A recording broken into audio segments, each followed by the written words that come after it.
Sa loob ng 3 years, ano-ano mga pagsubok ang nalagpasan ng ka-best? Janela. Pagsubok? Para sa akin kasi yun nga, wala namang pagsubok para sa amin. Siguro yun nga, yung sa pagtitext, yun lang, yung mga bira lang mag-text dyan. Yun lang yung namin, tapuhan. Miscommunications Oo. ba? Pero yung pagsubok, wala naman ganyan, kasi naayos naman agad. Ikaw, Gretz? Wala siguro pagsubok, pero tampuhan meron. Ayun lang, parang misunderstanding na ako na rin. Yung isa, may toyo. Tapos ayun, parang ayaw mamansin. Nilagyan ng suka. Oo, parang ganun. Pero naayos din naman. Marami pagsubok eh. Hindi naman kasi mawawala sa mga magkakaibigan ng mga pagsubok. For me, siguro yung mga pagsubok yung mga nagkakahiwalay kami. Yung mga hindi kami madalas magkita, tapos nagkakatampuan pa kami. Tapos yun nga, walang komunikasyon. So, para sa akin, pagsubok yun. So, ano nga bang meron sa ka-best na wala sa iba? Siguro yung bonding namin at saka yung samahan ng namin. Kasi, although bihira kami magkita kasi dahil nga sa mga schedule namin, tapos pero andun pa rin yung bonding, tapos andun pa rin yung communication. Hernani? Siguro sa akin, kung anong meron na kabes na wala ka iba, siguro yung pagiging tunay nila ang kaibigan na hindi ka nila iniiwanan kahit na kahit anong pagsubok ang dumating, nandiyan pa rin yung kabes. So, yun yung pinupuri ko sa akin. Janela? Yung friendship namin sa iba, unlike sa iba, parang, yun nga, kasi nasa-settle nga namin agad yung namin, unlike sa iba na kahit na, tapos, yung iba, magkasama nga sila araw-araw, pero parang hindi naman sila totoo sa isa't isa. So, gano'n na ba katagal ang kayong hindi nakikita?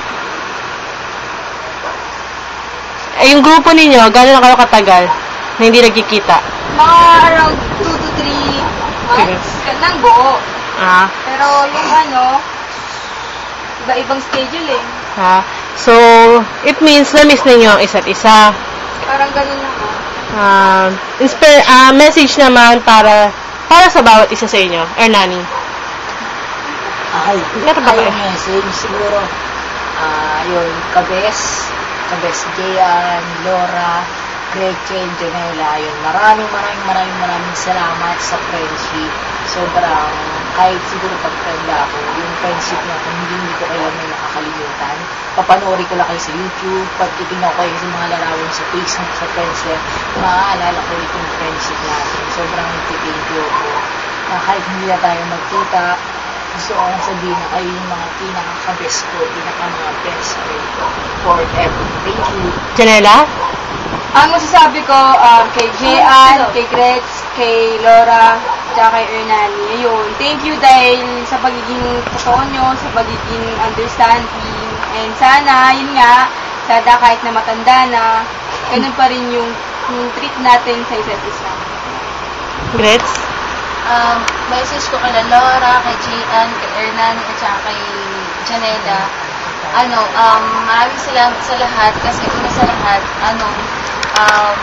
kasi pagpunta ko dito na Manila, hindi ko expected na makakilala ko kayo. Salamat sa friendship, at saka sobrang thankful ako kasi nakilala ko kayong lahat. Tapos, dahil sa inyo, natuto akong gumala, natuto akong pumunta ng Recto, ng Luneta, ng MOA, lahat. Ayun, sana, hindi lang dito nag-e-ed, at saka, sana tumagal pa tayong lahat. Message ko naman sa inyo. So, since 3 years na kayo, sana tumagal tayo. Inyong samahan. At sana, sama nyo naman ako. Kawawa naman ako. Ako taga-tanong lang. Tsaka, in fairness maganda. Maganda ang bahay. Si Arab. Diba? Ayan. So, wala na po tayong question. Ayan po, ang 3 years na pinagsamahan ng Kabes. Bye-bye! Happy 3rd year anniversary, Kabes! Bye-bye! At dahil dyan, kakanta ko Sabay.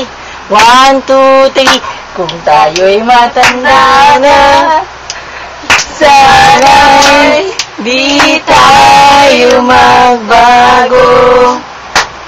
Kailanman, nasaan man, ito ang pangarap ko. Alipas ay balik natin. Ipapaalala ko sa'yo